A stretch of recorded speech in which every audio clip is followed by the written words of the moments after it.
Hey everybody, sorry to leave you hanging for 4 years. It's just been really hectic.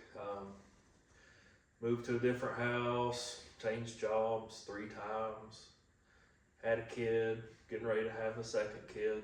So just been a busy couple of years, but everything's good. Um, Sold the Grom a few weeks ago.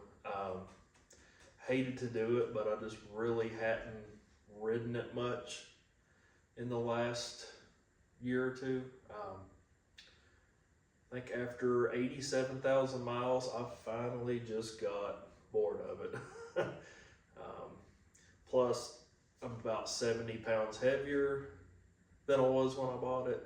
So it was just getting to be a struggle. And I live in a more secluded place now where I have to use a 65 mile an hour 4-lane to get basically to anywhere. So it was getting to be a struggle. I just kind of done with it finally after 9 years.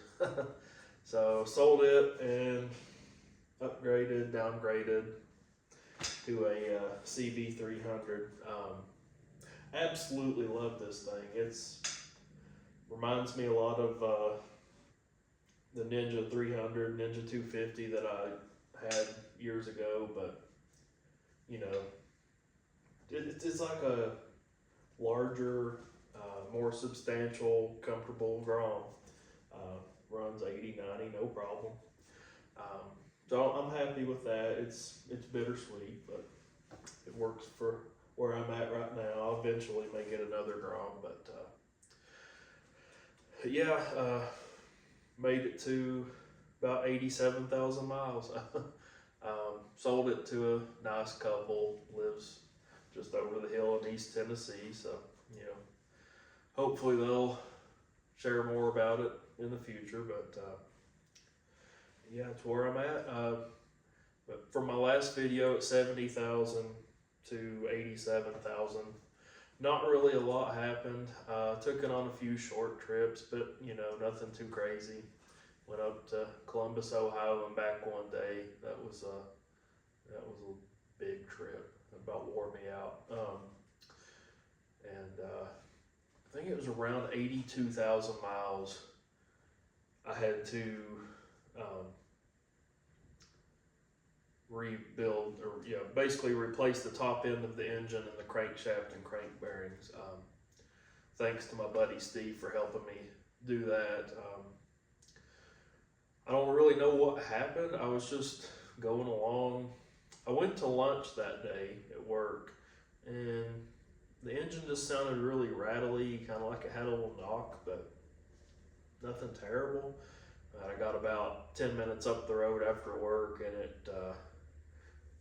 I was running about 55 or 60, and all of a sudden it just fell on its face and lost power and would barely run. Took it apart, and it had scuffed up the piston and cylinder, and there was a little slop in the rod bearing. So I just replaced all that. It's funny, I had a vacation scheduled. I had that bike apart. I was planning on riding it. I wanted to ride it from where I live here in Bristol, Tennessee, Virginia area. I wanted to ride it from there up to Amish country in Pennsylvania. But that's when the motor blew up. I had it in a million pieces that night before I was scheduled to leave, and I just got kind of irritated that night. And I'm like, I want to get that back together. I'm going to go on my trip. So I put it all back together, put the engine back in. Got done at like 9 or 10 o'clock that night and left at 6 a.m. the next morning and rode it all the way to Pennsylvania. Thankfully, it worked out. Didn't have any issues, but it's kind of a nerve-wracking but fun trip. But that was about the last long trip I took it on. So yeah, 87,000 miles is the final. It was 86. 700 or 800, but we'll say 87,000 was the final odometer. hopefully the new owners or whoever gets it down the line will get it over to 100,000. But yeah, just wanted to let everybody know I am alive. But just finally got burnt out on it. But thank you all. Sorry for leaving you hanging for 4 years.